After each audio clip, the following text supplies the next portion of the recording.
یہ جو آج بنگلہ دیش میں اسلام ہے یا پوری دنیا میں اسلام ہے، یہ کیسے آ گیا بھائی؟ بہت محنتیں ہیں اس کے پیچھے، بہت محنتیں ہیں. دیکھو جہاں اسلام ہوگا نا تو اٹریکشن اسلام کی طرف ہی ہوگی. اللہ نے اسلام کو اتنا خوبصورت مذہب بنایا ہے، اتنی اٹریکشن ہے. اسلام کا نظام طہارت دیکھ لیں آپ، صفائی ستھرائی کا نظام. اسلام کا نظام عبادت دیکھ لیں آپ، کیا خوبصورت عبادت ہے، نماز، رمضان. اسلام کے جو ریلیشن کے احکام ہیں، فیملی سسٹم ہے، پڑوسیوں کے حقوق ہیں، انسانوں کے حقوق ہیں، کوئی اس کا آلٹرنیٹ دنیا کے پاس نہیں ہے. اچھا اردو آپ سب سمجھتے ہیں؟ Very good very good very good. تو سمجھتے ہیں نا جی؟ اچھا سب سمجھتے ہیں. تو یہاں دینی مدارس بہت ہیں ماشاءاللہ. تو میں یہ عرض کر رہا تھا کہ اسلام میں اتنی اٹریکشن ہے کہ جہاں اسلام ہو اور امن ہو، لڑائی نہ ہو، جھگڑا نہ ہو، تو دنیا اسلام ہی کی طرف مائل ہوتی ہے. دنیا میں فساد نہ ہو. جتنا اسلام صلح حدیبیہ کے بعد پھیلا ہے، اس سے پہلے نہیں پھیلا اتنا. تو یہ جو آپ کو آج اسلام کی بہاریں نظر آ رہی ہیں، یہ ایسے ہی نہیں ہے. یہاں علماء کا، مشائخ کا بہت بڑا کردار ہے. لیکن ہوتا پتہ ہے کیا ہے؟ جو محنت کرنے والے لوگ ہوتے ہیں وہ محنت کر کے دنیا سے چلے جاتے ہیں. پھر کچھ فسادی لوگ آتے ہیں جو امت میں توڑ پیدا کرنے کی کوشش کرتے ہیں، نیگیٹیوٹی کو پھیلاتے ہیں کہ ان مولویوں نے کیا کیا، ان علماء نے کیا کیا، ان علماء کو تو فتووں سے فرصت نہیں ہے، ان علماء کو تو حلال و حرام سے فرصت نہیں ہے. دیکھو جب بھی کوئی پازیٹیو وے میں کام کرے گا، اس کا طریقہ دوسروں کے عیب تلاش کرنا نہیں ہوگا. اس کا طریقہ ہوگا آپ اپنے حصے کا کام کرو.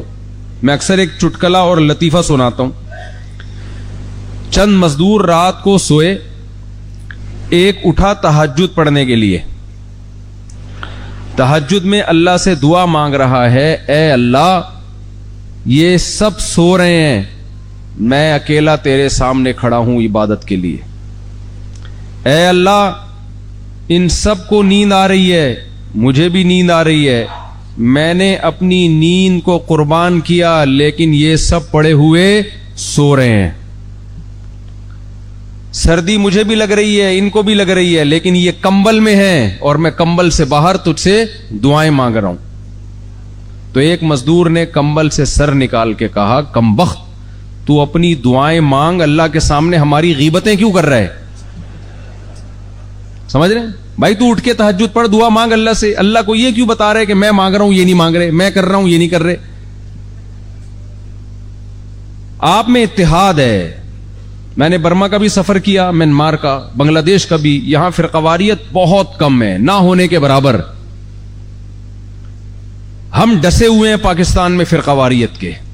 پتھر اٹھاؤ نیا فرقہ نکلے گا. پاکستان میں اتنے فرقے پیدا ہو گئے ہیں آپ کی سوچ سے زیادہ.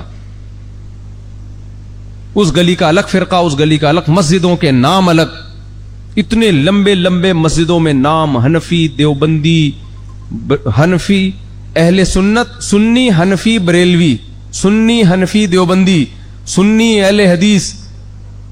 یہ تین تو پھر اہل حدیثوں کے الگ الگ ہیں. جمعیت غربہ اہل حدیث، پھر جمعیت فلاں اہل حدیث. تو آپ لوگ بھی اس عذاب میں آ سکتے ہو. ابھی تک یہاں مسجدیں میں نے دیکھی ہیں، مسجد بس ایسا ہی ہے نا. ہوں گے فرقے لیکن کم نظر آ رہے ہیں. تو یہ فرقہ واریت شروع کہاں سے ہوتی ہے؟ علماء کا دامن چھوڑنے سے. جب آپ علماء کو چھوڑو گے نا اور ان لوگوں کو سننا شروع کرو گے جو دین کے علم کے اہل نہیں ہیں، وہ آپ کو قرآن و سنت کے نام پہ گمراہ کریں گے. صحیح بخاری کی حدیث، 2 حدیثیں اس وقت یاد رکھنی ہے آپ نے. 2 حدیثیں. پہلے تو میں ایک اشکال کا جواب دے دوں. لوگ اکثر ایک اشکال کرتے ہیں کہ مولانا لوگ، علماء لوگ 2 نمبر بھی تو ہوتے ہیں. فلاں مولانا کرپشن میں پکڑا گیا، فلاں مولانا بدعتیں کرتا ہے، فلاں مولانا قبروں پہ جا کے قبر پرستی کرتا ہے، فلاں مولانا پیر پرستی میں مریدوں کو سجدہ کرواتا ہے، فلاں مولانا کہتا ہے کہ اللہ کے رسول سے مدد مانگو، اللہ سے مدد بھی مانگ سکتے ہو، اللہ کے رسول سے بھی مدد مانگ سکتے ہو، فلاں بابے سے بھی مانگ سکتے ہو. تو یہ مولانا لوگ تو لوگوں کو شرک کی ترغیب دے رہے ہیں، بدعت کی طرف لے کے آ رہے ہیں. مجھے بتاؤ کسی طبقے میں 100% لوگ صحیح ہو سکتے ہیں؟ بولو. کیا ڈاکٹروں میں غلط ٹیکے لگانے والے نہیں ہیں؟ لگانا کہ رائٹ کولے پہ تھا، لگا دیا لیفٹ کولے پہ. کولا سمجھتے ہیں؟ اگر سمجھتے ہوتے تو یہ رسپانس نہ دیتے آپ. تشریف سمجھتے ہیں؟ رائٹ تشریف پہ لگانا تھا، لگا کس پہ دیا؟ لیفٹ پہ، جس پہ پہلے سے ہی 2 ٹیکے لگے ہوئے تھے، تو غلط ٹیکا لگا دیا. ڈاکٹروں میں 2 نمبر نہیں ہوتے. آپ مجھے ایک بات بتاؤ، ڈاکٹر ہمارے ہاں پاکستان میں تو ہم نے دیکھا ہے، ڈاکٹر جب کوئی میڈیسن لکھ کے دیتا ہے تو وہ میڈیسن اس میڈیکل اسٹور سے ملتی ہے جو ڈاکٹر کا سگا ماموں ہوتا ہے. اس کے علاوہ پوری کائنات میں وہ میڈیسن کہیں بھی نہیں ملتی، اور وہ ڈاکٹر کی کلینک کے ساتھ ہی میڈیکل اسٹور ہوتا ہے. تو یہ 2 نمبری ہے یا نہیں ہے؟ بنگلہ دیش میں بھی ہوگی یہ 2 نمبری. اس سے پتہ چلتا ہے بھائی ڈاکٹروں میں بھی 2 نمبر ہوتے ہیں. کیا سیاست دانوں میں 2 نمبر نہیں ہوتے؟ ہر فیلڈ میں 2 نمبر لوگ ہوتے ہیں. لیکن اس کا یہ مطلب نہیں ہوتا کہ 2 نمبر ڈاکٹروں کی وجہ سے آپ علاج پلمبروں سے اور قصائیوں سے کرانا شروع کر دو. آپ کے کڈنی میں، گردے میں تکلیف تھی، آپ نے کہا یہ ڈاکٹر 2 نمبر ہے. قصائی کو یہاں قصائی کہتے ہیں نا، جو گوشت کاٹتا ہے. تو اب میں اپنا آپریشن کڈنی کے اسپیشلسٹ اور سرجن سے نہیں کرواؤں گا، میں قصائی سے آپریشن کرواؤں گا اپنا، کیونکہ ڈاکٹر 2 نمبر ہوتے ہیں. کوئی عقل کی بات ہوگی؟ تو اسی طرح اگر مولانا لوگوں میں بھائی کوئی 2 نمبر لوگ پیدا ہو گئے تو یہ تھوڑی ہے کہ دین کے مسائل آپ ان لوگوں سے پوچھو جو علماء نہیں ہیں. ایسا تھوڑی ہے. مسائل آپ کو علماء ہی سے پوچھنے پڑیں گے. اگر 2 نمبر علماء ہیں تو 1 نمبر علماء کو تلاش کرنا پڑے گا. اور نبی صلی اللہ علیہ وسلم نے ارشاد فرمایا، لا یجتمع امتی علی ضلالہ، میری امت گمراہی پہ کبھی جمع نہیں ہوگی. صحیح حدیث ہے. یعنی اس امت کے سارے علماء کبھی بھی گمراہ نہیں ہو سکتے. تو گمراہی کب پھیلتی ہے؟ جب علماء کا دامن چھوڑا جائے. اب میں آپ کو 2 حدیثیں سناتا ہوں. 2 حدیثیں یاد رکھیں. ایک حدیث رسول اللہ صلی اللہ علیہ وسلم نے ارشاد فرمایا، صحیح بخاری کی حدیث، ان اللہ لا ينتزع العلم انتزاعا من صدور العلماء ولكن يقبض بقبض العلماء فاذا لم يبق عالما اتخذ الناس جهالا رؤوسا. نبی صلی اللہ علیہ وسلم نے فرمایا، اللہ تعالیٰ، ادھر میری طرف توجہ، ادھر توجہ. نبی صلی اللہ علیہ وسلم نے فرمایا، اللہ قرب قیامت میں جو دین کا علم اٹھائیں گے تو کیسے اٹھائیں گے؟ علماء کو اٹھانا شروع کر دیں گے. علماء آہستہ آہستہ بنگلہ دیش سے شارٹ ہونا شروع، کم ہونا شروع. دنیا بھر سے علماء کم ہونا شروع ہو جائیں گے. یہ کم کیسے ہوں گے؟ موت کی صورت میں بھی، اور علماء بننا بند ہو جائیں گے. پھر جب لوگ دیکھیں گے کہ دین کا علم بتانے والے علماء نہیں ہیں تو لوگ جاہلوں کو اپنا سردار بنائیں گے، ان کی تقلید کریں گے. تقلید 2 قسم کی ہوتی ہے. ایک اندھی تقلید جو اسلام میں حرام ہے، ایک لازم اور واجب تقلید جس کا قرآن نے ہمیں حکم دیا ہے. اندھی تقلید ہے غیر عالم کی، جس کے پاس خود دین کا علم نہیں ہے، یا علم تو ہے لیکن وہ لوگوں کو گمراہ کر رہا ہے اور آپ کو پتا چل گیا کہ یہ گمراہ کر رہا ہے. ایسے شخص کی تقلید اندھی تقلید ہے جو کہ حرام ہے. اور ایک تقلید وہ ہے کہ ایک مجتہد کی، جس پر مجتہد ہونے پر، جس کے قرآن و سنت کے عالم ہونے پر پوری امت نے اتفاق کیا ہو. اس تقلید کا قرآن نے ہمیں حکم دیا ہے، فَاسْأَلُوا أَهْلَ الذِّكْرِ إِن كُنتُمْ لَا تَعْلَمُونَ. تمہارے پاس علم نہیں ہے، علم والوں سے پوچھو. تو پوچھا کیوں جائے گا؟ عمل کرنے کے لیے نا. تو یہاں پوچھ کے عمل کرنے کا اللہ نے عوام کو حکم دیا ہے. یہ تقلید چاہے اس کو اتباع کہیں یا تقلید کہیں، یہ کیا ہے اسلام میں لازم ہے، واجب ہے، لیکن یہ علماء کی جائے گی جو علم میں رسوخ اور جن کا علم کامل ہو. یہ ان اسکالرز کی جو آج کل بغیر پراپر علم حاصل کیے پیدا ہو رہے ہیں، ان کی اتباع اسلام میں جائز نہیں ہے. تو نبی نے اس حدیث میں آخر میں فرمایا فَأَفْتَوْا بِغَيْرِ عِلْمٍ فَضَلُّوا وَأَضَلُّوا. جب ایسے نام نہاد اسکالرز کو اپنا رہنما بنایا جائے گا تو وہ علم میں ان کے گہرائی نہیں ہوگی، وہ فتویٰ دیں گے، خود بھی گمراہ ہوں گے اور لوگوں کو بھی گمراہ کریں گے. یہ حدیث یاد رہے گی آپ کو. تو اس حدیث میں نبی نے حکم کس کو فالو کرنے کا دیا؟ علماء کو. دوسری حدیث، آپ کہہ سکتے ہیں نہیں جی میں علماء کو فالو نہیں کروں گا، میں قرآن حدیث کو فالو کروں گا.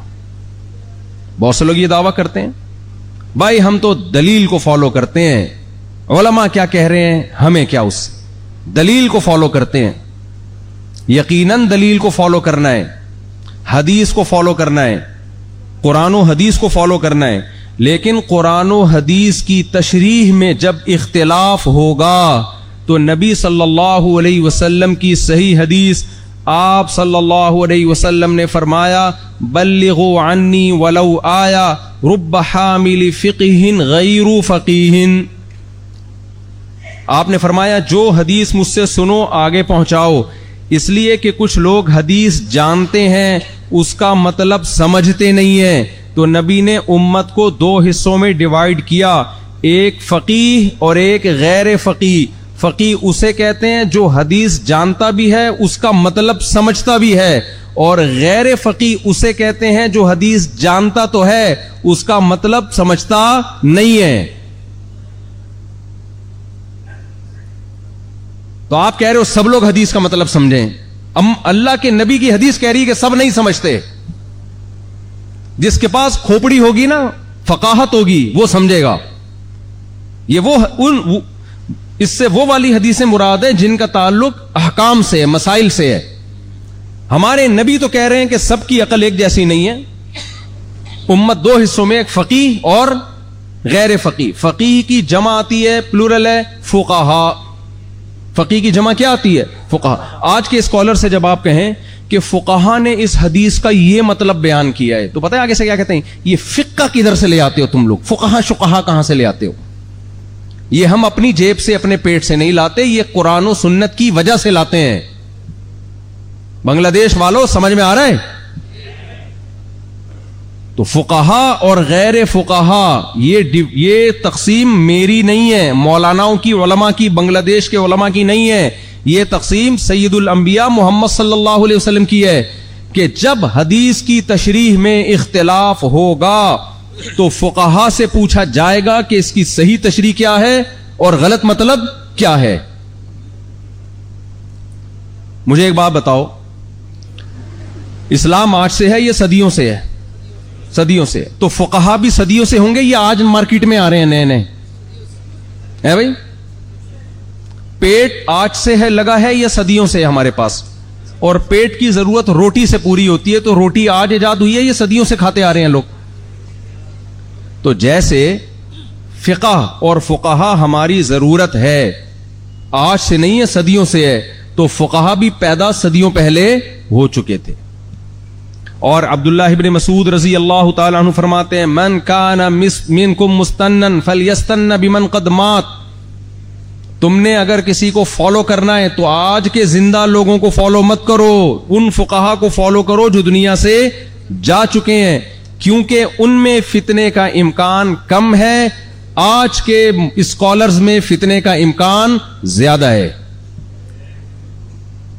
جب ہم یہ کرتے ہیں تو لوگ کہتے ہیں تم اندھی تقلید کرتے ہو، تم لوگ یہ کرتے ہو، تم لوگ وہ کرتے ہو. ہم آپ کو بے لگام اجتہاد سے بچاتے ہیں. اب میں آپ کو تھوڑا سا بنگلہ دیش میں اسلام کی تاریخ بتاؤں گا. وقت ہے؟ یہاں جتنے مدارس قائم کیے سب علماء دیوبند نے قائم کیے. برما میں، افریقہ میں، بنگلہ دیش میں، پاکستان میں زیادہ تر لوگ علماء دیوبند کو ایک فرقہ سمجھتے ہیں. یہ بالکل غلط ہے. دیکھیں میں تھوڑی سی ہسٹری بیان کروں گا آپ کے سامنے کہ ہمارا انٹروڈکشن ہے کیا علماء دیوبند کوئی فرقہ ہے یا صرف ایک علاقے کی وجہ سے ان کو یہ نام دیا گیا ہے؟ ہماری ہسٹری ہے کیا؟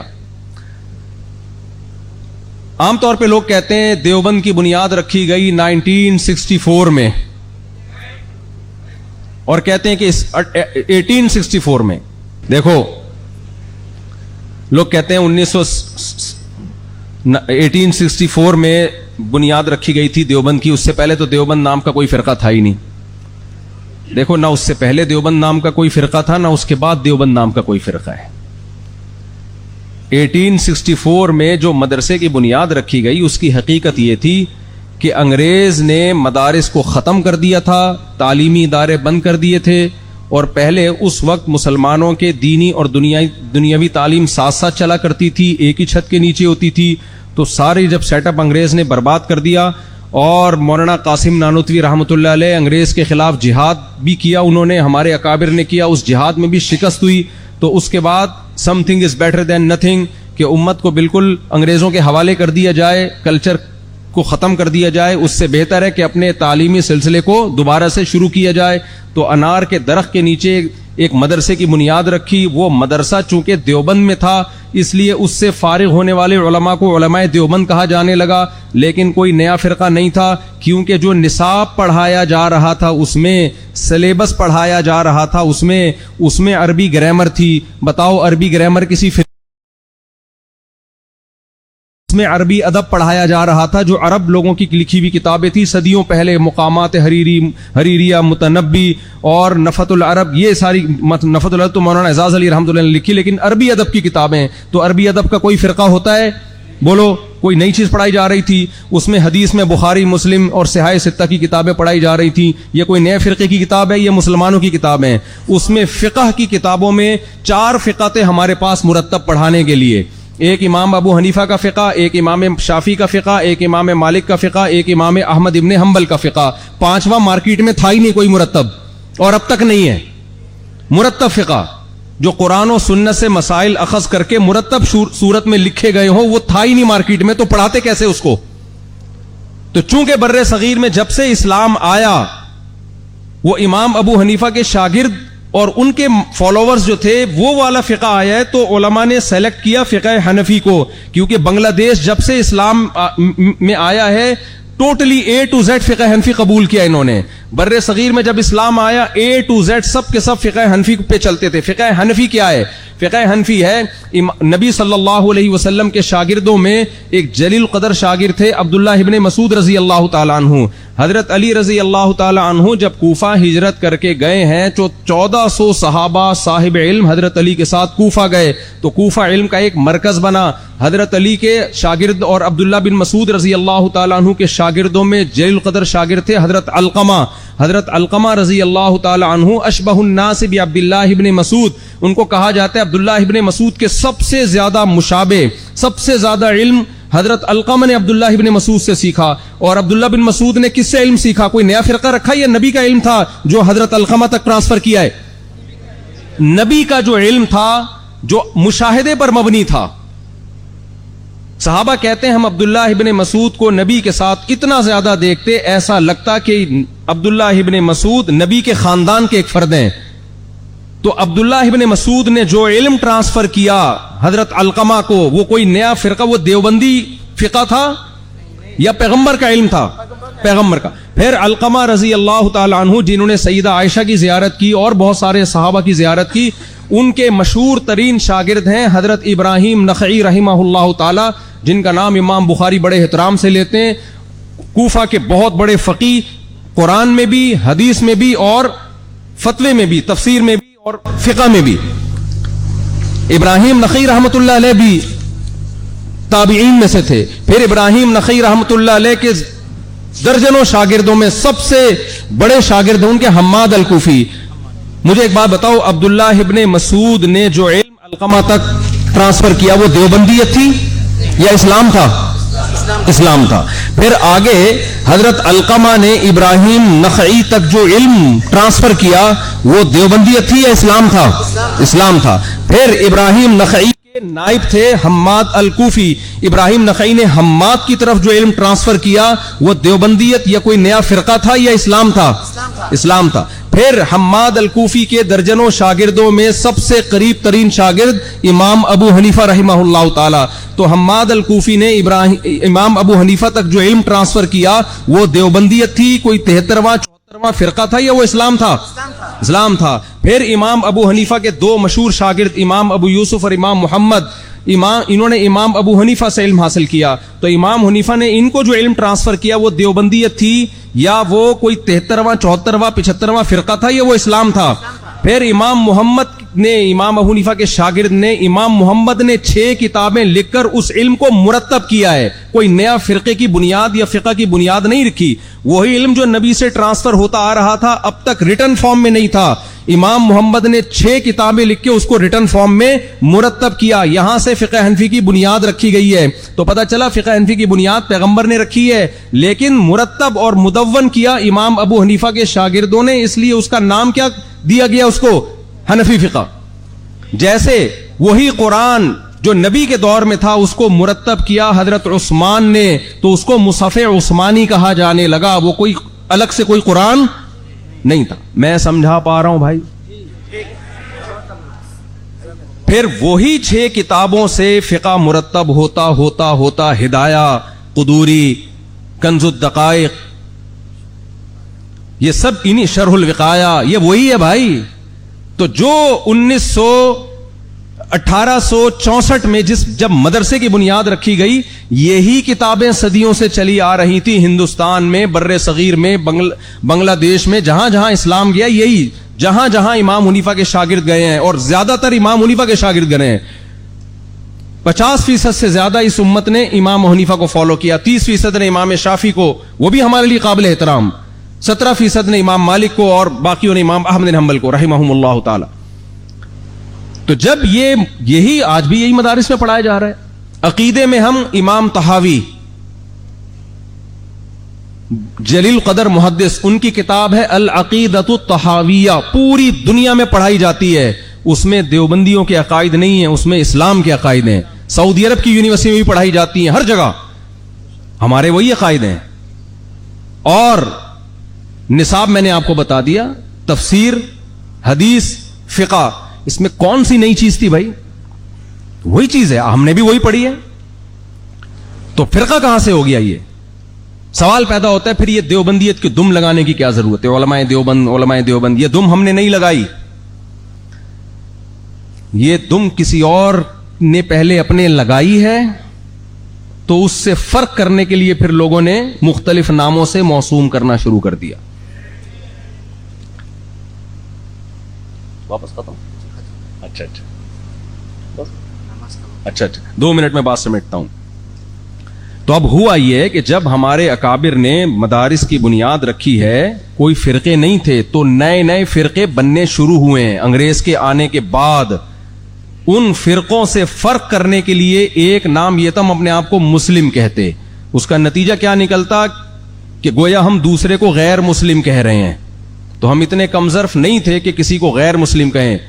تو فرق کرنے کے لیے لوگوں نے پھر یہ نام دیے ہیں کہ یہ علماء دیوبند ہیں، ان کے یہ عقائد ہیں، اور یہ علماء دیوبند کے علاوہ ہیں، ان کے یہ عقائد ہیں.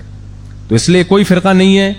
اور آپ یہاں علماء سے تعلق قائم کریں، عقیدہ توحید والا رکھیں. کوئی عالم بدعت کی طرف اگر بلاتا ہے تو ہمیں اس کو کسی صورت میں فالو نہیں کرنا. اللہ سے دعا ہے کہ اللہ تعالیٰ بنگلہ دیش کو اسی طرح چمکتا دمکتا رکھے، اسلام کی بہاروں کو اسی طرح اللہ تعالیٰ زندہ رکھے، اور سب کو 4 شادیوں کی اللہ توفیق عطا فرمائے.